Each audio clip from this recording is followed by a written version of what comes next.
Hello and welcome to the Pennzoil Cup Series for Race 11 at Eagles Point. The Pennzoil Polo will go to Kyle Collins driving the number 83 car for Old Spice Motorsports as the field takes the green flag. This is the first road course we've actually been to so far at this circuit, so it's going to be a tricker to see how these guys can maneuver through the right turns and left turns today. Kyle Collins though going to get a massive jump on the field. Derek Petrie especially, you see on the restart there. It looks like Cody Russell's gonna maybe get in a second. Derek Petrie's trying to fight back in the 53 car, but it kind of looks like Cody Russell will win that battle, as Kyle Collins though really pulling away already. But on the point of Cody Russell, he's been one of the guys who's just been consistent in the top 10. I know I've been saying that a lot, but it counts, and he's been crawling up through the points pretty rapidly, and he's well inside the top 10, so I wouldn't be surprised if he makes the chase this year. Kyle Collins though is going to be very, very strong in the early going right now. This is on lap 5. Kyle Collins already pulling away from the field.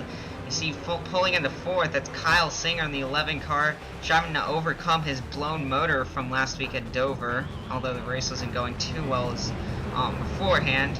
But currently he's showing some strength at the road course.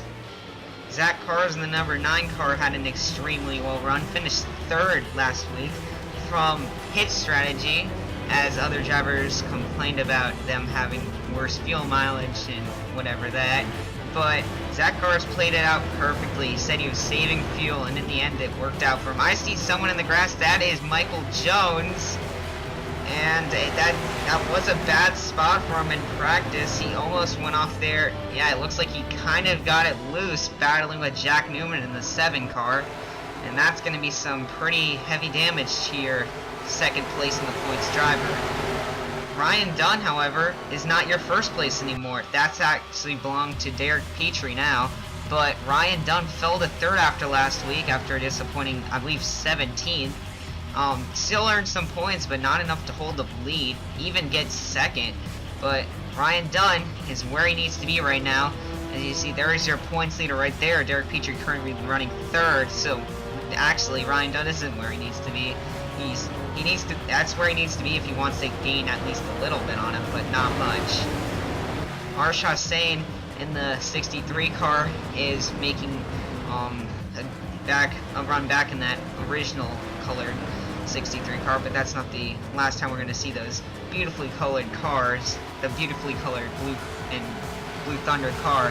But you see next to him, that's actually his teammate, the 19 of Ferdinand Gabot in the 19th. They actually just got a team owner switch from Alonso Gabot Racing. Had Sergio Armbren Alonso for most of the season, but now they're currently working on getting someone else in there. So heard that he might just be getting a ride in the series, but a vice versa kind of trick. Brian Lenning actually is not in Minnesota Motorsports anymore. This was actually stated before the race ended at Dover, but he didn't get much time to talk about it. Brian Lenning is now in a team called Tanker Motorsports. You may have heard of a driver named Alex Tanker in the first 10 races of the season. Missed one of the races, Hillside I believe, but after he was dropped after Talladega from Rascal Racing, he made his own team. And Brian Lenning thought it was a good idea, went over to his team since he thought Minnesota Motorsports wasn't doing too good with them. However, both these races he's been in that team have not been too good, well, at least for now. Kyle Collins though is just storming on the pack.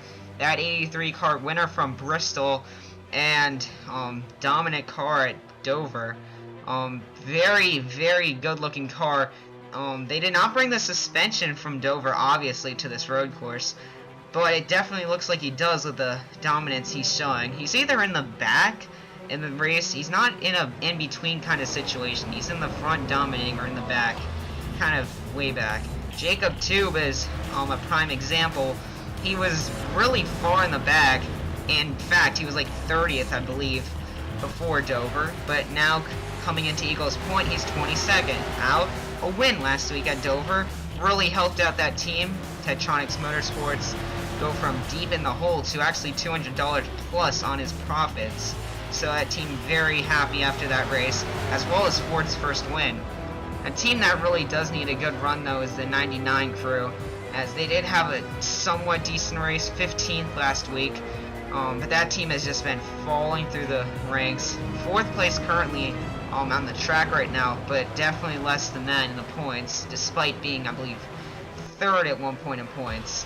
So Red Viper Racing and themselves have been having some struggles the past couple weeks, as Rick Witt has been holding the banner. I've probably said that 10 times last week, but it's true. Rick Witt really doing the team well, as Daniel Voiles and Nick Purcell's not doing too well these past couple of races. Daniel Voiles, though, doing pretty well here. And speaking of Red Viper Racing, this is Nick Purcell's in the AOL Dodge. We haven't seen much of him after Martinsville, where he finished 2nd, where he actually surprised us by coming up to 2nd in points. I believe he's still inside the top 10 in points, but not where he used to be in the points. But Nick Purcell's is kind of a in the back kind of person. I mean, you don't really see him up front that often, but he's gotten enough points to make it by. He's kind of like Addison Steinbach in a way. But there's the 3rd Red Viper Racing car, currently the lowest of the 3, despite me saying that this one is the main driver of the crew. Rick Witt still isn't inside the top 19 in points yet, despite getting a win and multiple good finishes. I don't know. I feel like he's being gypped just a bit, but kind of makes sense. He didn't get that good of a run last week at Dover, and he has been running up front, just not really at the end where he wants to be. So looks for some improvement on that car. But let's go back to the front with Red Viper Racing. I know we're talking about them a lot, but one of their drivers is going for 3rd. You see Cody Russell used to be in 2nd, but now has fallen to 4th. His car is going away from him. The person who actually had his car run into the wall is going to pit the earliest, Michael Jones, in the 47 car, which will lead our first round of pit stops. This is a long race, so you will see a couple over the course of this race.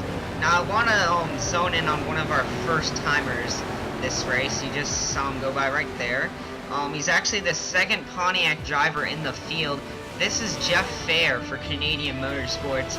He used to be a team member, well, at least a team owner, but never really got anything done on that team. Instead, just decided to transfer over to the driver's side, and that 87 making his first start here in the series at the road course. Running 30th, so definitely not what he wanted to see here today, but he said he might have a chance here, being that it is a road course, as Kyle Collins will bring pretty much the rest of the field in either 1 or 2 laps later. That 83 car will be one of the early ones, though. But despite being the early one, will come out in 1st place. And Derek Petrie, though, had started to reel him in with that later pit stop, so maybe being a little bit later might have helped him, actually. So Derek Petrie coming through the field, but look who's right behind him. Ryan Dunn is not letting him leave. And that 32 car was furious, seeing that he lost the points lead, I think the first time since Martinsville. And, well, I'd be pretty mad too. I don't want this guy who's 18th in points to catch up on me. But if we look back in the field just a little bit more, your 2nd place in the points runner, Michael Jones, huge jump with that early pit stop. But he's actually in 6th currently, but how will that affect the end of his race? It's the 2nd run for this 62 car of Nicholas Samudio.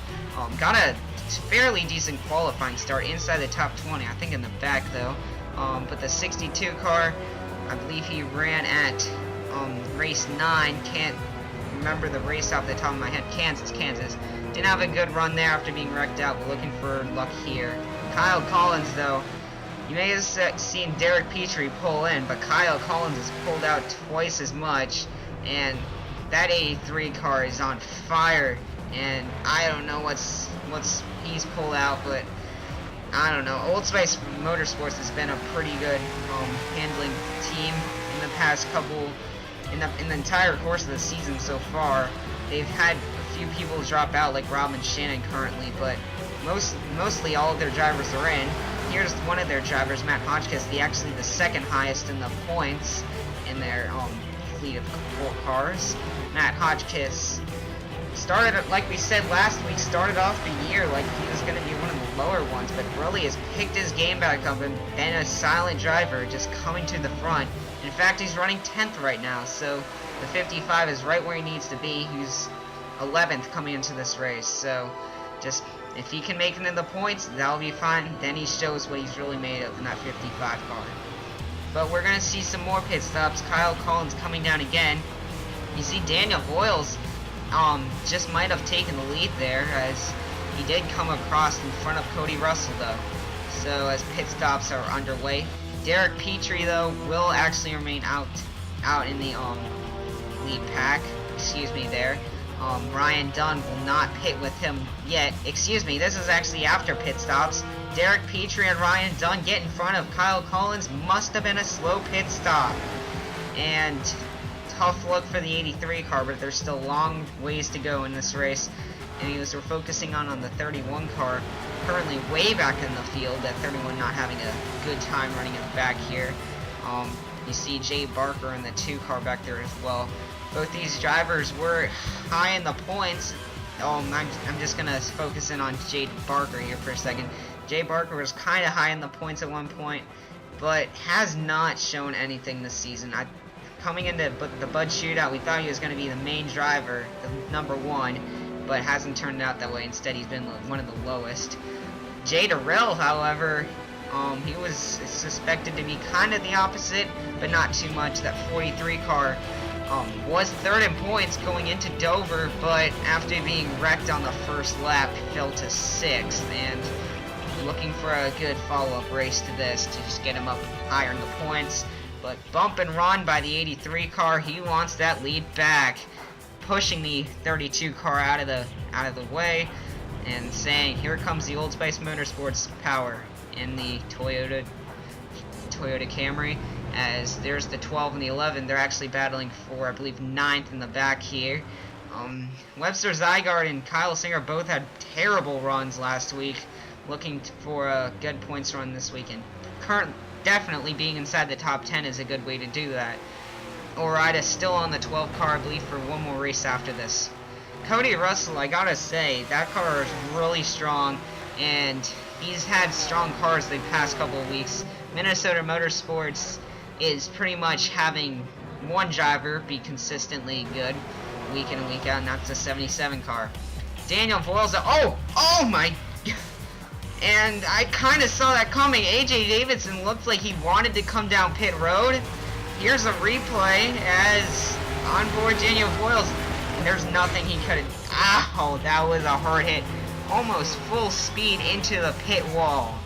And most definitely caution, and that'll definitely send Daniel Voiles out of the race.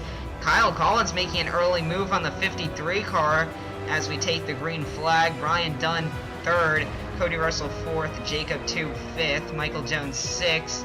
Some of the field was left behind because they waited too long to pit, so they didn't get caught up to the pace car quick enough.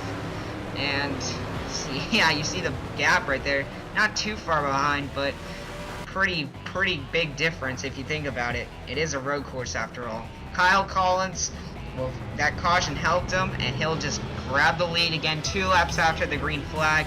And Kyle Collins really knows how to get this track down, and obviously qualifying on the pole, you expect that from him.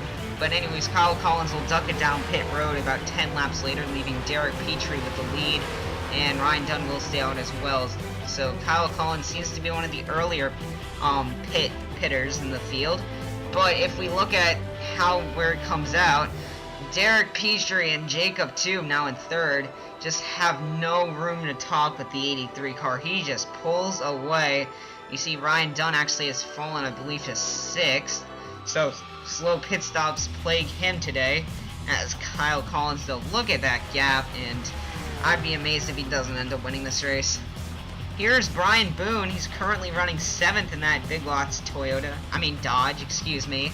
And behind him, the 47 Bad Dad Racing's Michael Jones. These two drivers, showing what they're known for. Top 10 runs when it counts at the end. But Derek Petrie surprisingly coming through the field, and he's now pulling up to the back of the 83 car. Kyle Collins needs to watch out. I think he's becoming a bit sloppy. Derek Petrie, it's either that or Derek Petrie just does not want to finish fourth for a second for a fourth time in a row, excuse me. But that Heineken Chevy looking to give Rascal Racing their second win of the season. Obviously, Michael Kraft got their first at Talladega with that 53 car driving in. You see him, he's catching him. Definitely, that 53 car has a fire glowing inside that race car. And you know who else has one? Sixth place Jeff Fair in the 87 car. And Canadian Motorsports is clapping their hands for this guy. Just barely made the qualifying cut list in that 87 car. That Pontiac is showing the way as he's climbing through the field on road courses. And if this doesn't scream, I'm good at road courses, I don't know what does. And Zach Carson, Conrad Cooper, these are some people who have kind of moved their way up through the field in the ending stages of the race. Currently 11th and 12th, so good runs for them. Conrad Cooper, the highest running Lonzo About Racing car so far this season. Nick Purcell's, however, running towards the front. Now he's in the back, I believe 25th with Addison Steinbach. Kind of compared them between each other earlier in the race, and now they're right where they are right now. So tough luck for them, and tough luck for Tanker Motorsports. Another bad finish for them, 26 currently, and Jack Newman 25th in that National Racing 7 car, as they've been falling through the field, kind of like Daniel Voiles too. Just inconsistent bad finishes overall for that 7 team. Arsha Sane in front of them 24th, not good run for them either in that 63 team. Some teams that are starting to slip off the board. And here's another driver. I don't know where Jay Durrell is running currently. I think it's towards the back as well, but that's going to end his night. Engine problems, and from 3rd to 6th, and probably to even worse, as that 43 car actually reported blowing up long ago, so that's why he was so far deep in the field. But we got a battle for the lead. Derek Petrie has caught the 83 car. Down low, Derek Petrie. Underneath Kyle Collins in the 83. The 83 has dominated this race. He could have just saw his race go up there. And this is less than 5 laps to go. Coming to the white flag. As I don't know if Kyle Collins has anything to get him caught down here again. And Derek Petrie takes it with 2 laps to go. That was 2 laps to go. And oh my, you see they're actually coming on the back of the field now. So these cars are fast. You see, leaving behind most of the top 10. Jacob 2, Cody Russell, Jeff Fair, and Ryan Dunn I see as the 4 cars behind these two. But Derek Petrie is pulling away from that 83. I don't know if it was just used up tires from pitting earlier, or just Derek Petrie having a spark in his heart and going for that first place after 3 second place finishes this season. But it definitely looks like that Derek will get that win coming around the final corners of this track. And will the first road course be dominated by Derek Petrie or by Kyle Collins? It looks like it won't be Kyle Collins coming off the final corner. Checker flag now out in the air. It will be Derek Petrie sending Rascal Racing home with their second win of the season in 2 different drivers. Congratulations to Derek Petrie. Kyle Collins, after dominating the race, will come home second. Cody Russell in solid 3rd. But Derek Petrie, due to those burnouts, as his points lead will just get even greater here. As tough luck for Kyle Collins, obviously finishing 2nd, Cody Russell 3rd. Jacob Tube, solid 4th after winning Dover last week. I'm sure he'll be inside the top 19 after this race. Ryan Dunn, also a solid 5th. Jeff Fair, applause for him. And great race for that Pontiac. 7th place, Michael Jones. Bad Dad Racing showing him with Michael Jones Brian Boone fell outside the top 10 in the end. Kyle Singer 8th, Robin Shannon 9th, and Conrad Cooper solid top 10. Matt Hotchkiss 11th, Zach Cars 12th. Yeah, Brian Boone 13th, so he fell out somewhere. Nicholas Samudio will grab a 14th, better than his 21st at Kansas. 15th, AJ Davidson after knocking the 99 into the pit wall. 16th, Webster Zygarde. 17th, Gary Weaver. 18th, Margot Sapaicho. I didn't even know he was in this race, to be completely honest. Michael Kraft 19th, and Jay Barker 20th. Ferdinand Gabot will have to stop just before the checkered flag. He'll finish 21st. Nick Purcell's 22nd. Rick Wood, bad finish for him, 23rd. All RVR cars outside the top 20. And Daniel Voiles in 30th. Jay Durrell 29th, obviously end explosion. 24th, Arsh Hussain. 25th, Jack Newman. 26th, Addison Steinbach. 27th, Brian Lenning. And 28th, Jake Booker, last running car in the field. Anyways, here is your point standings. Derek Petrie will be the first driver to make it into the 200s. And I don't even know how much that is in front of Ryan Dunn, but that's more than 30, I'm guessing. Yeah, that's 29, I believe. So 29 points in front of Ryan Dunn. Michael Jones, Cody Russell, Kyle Collins, pretty much who we saw up front today in that top 5. Michael Kraft, Jay Durrell, Nick Purcell, and Matt Hotchkiss round out your top 10. Jake Booker 11th, Kyle Singer 12th. Jacob Tube all the way up to 13th after seeming like a disastrous season. And he'll be tied with 100 points with Webster Zygarde. Jack Newman 15th. Addison Steinbach 16th, Brett Brown 17th, Gary Weaver 18th, Daniel Voiles falls to the cutting edge in 19th, and Jay Barker on the edge with 20th. And you see now 14 drivers inside the 100-point range. Rick Witt 21st, Bella Davis does not make the race 22nd, Zach Cars stays in 23rd, Marco Sapaicho 24th, Robin Shannon 25th, AJ Davidson 26th, Giovanni Barraza 27th, Arsh Hussain 28th, Brian Lenning 29th, and Richard Thomas still on the board, surprisingly. I said he wouldn't be, but he is still there. But this might be the end for him. Bye-bye, Richard Thomas, if that is the case. The Pennzoil Cup Series will see you next time at Las Vegas. Thank you for watching. There are your songs. Thank you for over 350 subscribers.